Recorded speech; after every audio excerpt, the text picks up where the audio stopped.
Shalom, మీకు ఉదయకాల శుభములు. అనుదిన వాక్య ధ్యానం డైలీ బ్రెత్కు మీకు స్వాగతం. Praise the Lord. ఈ దినము కొరకు సిద్ధపరచబడిన దేవుని వాక్యము యెషయా గ్రంథము 66వ అధ్యాయము 14వ వచనం. మీరు చూడగా మీ హృదయము ఉల్లసించును, మీ ఎముకలు లేత గడ్డి వలె బలియును.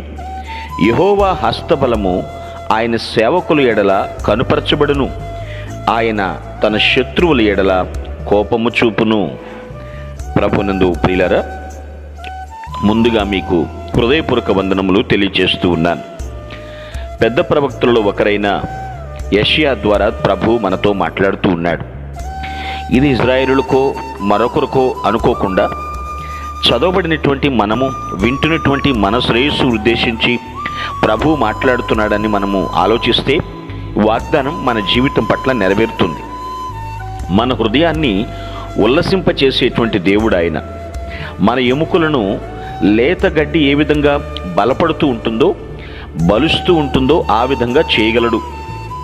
ఆయన హస్త బలం గురించి ఇక్కడ మనం చూస్తూ ఉన్నాం. అంటే దీని అర్థం ఏమిటో తెలుసా?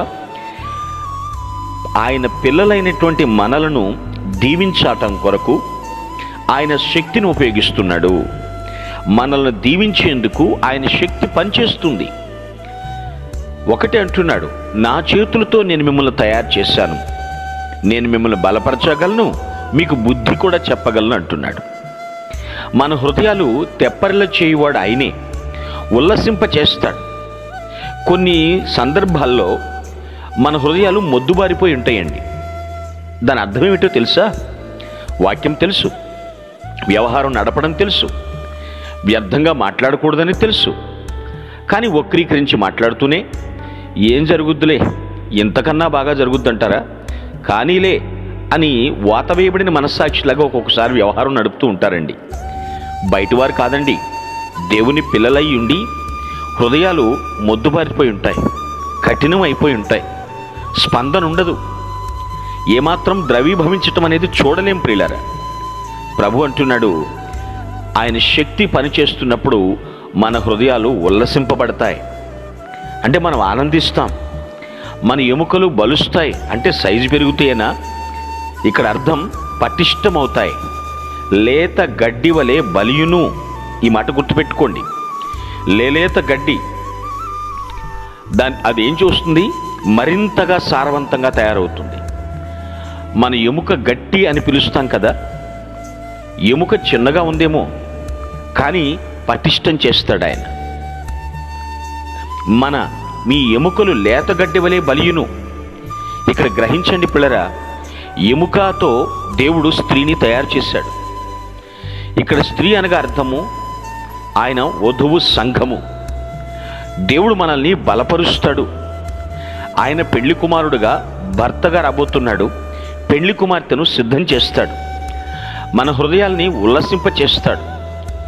ఆయన రాకడ ఎప్పుడా అని ఎదురు చూసేటట్లుగా, వివాహం కొరకు పెళ్లి కుమార్తె ఎంత ఆతృతగా ఉంటుందో, పెళ్లి కుమారుడు ఎప్పుడు వస్తాడా, నన్ను వివాహం ఆడతాడా అని చూస్తారో ఆ విధంగా ఉల్లసింప చేస్తాడు.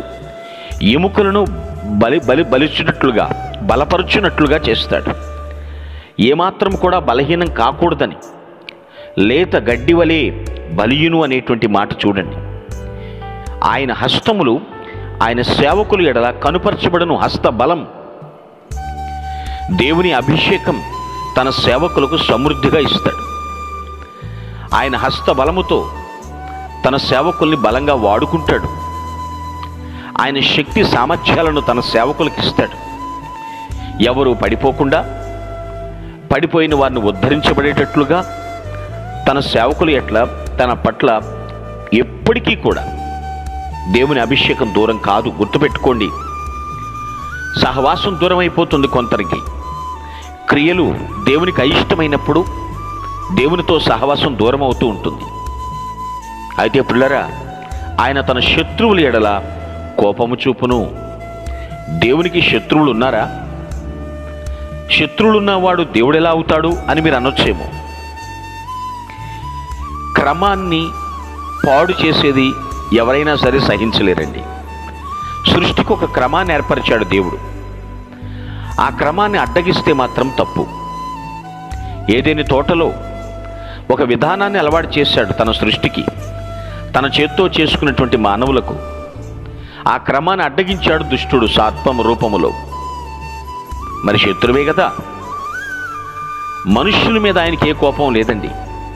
అయితే మనుష్యులను అక్రమ పద్ధతిలో నడిపిస్తున్న దుష్టుని మీద, దుష్టుని సంబంధీకుల మీదే దేవుడు కోపం చూపిస్తాడు.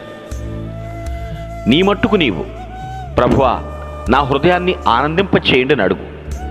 నన్ను బలపరచండి, నా ఎముకలను మీరు బలపరచండి, నీ హస్తబలం చేత నన్ను అభిషేకించండి అని దేవుని సన్నిధిలో విరామము లేకుండా విజ్ఞాపన చేయుదుముగాక. మీ కొరకు ప్రార్థించుటకు మేమెల్లప్పుడూ సిద్ధం. Praise the lord. ప్రభు నామమున మీ అందరికీ వందనములు. ఈ మా సందేశముల ద్వారా మీరు ఆశీర్వదింపబడినట్లయితే మీ తోటి వారికి షేర్ చేసి దేవుని రాజ్య సువార్తలో మీరు కూడా పాలుభాగస్తులు కావాలని ఆశిస్తున్నాం. మొదటిసారిగా ఈ ఛానల్ను చూస్తున్నట్లయితే మా ఛానల్ను సబ్స్క్రైబ్ చేయండి. వీడియోలు నోటిఫికేషన్ రూపంలో పొందుటకు బెల్ బటన్ని ప్రెస్ చేయండి. God bless you.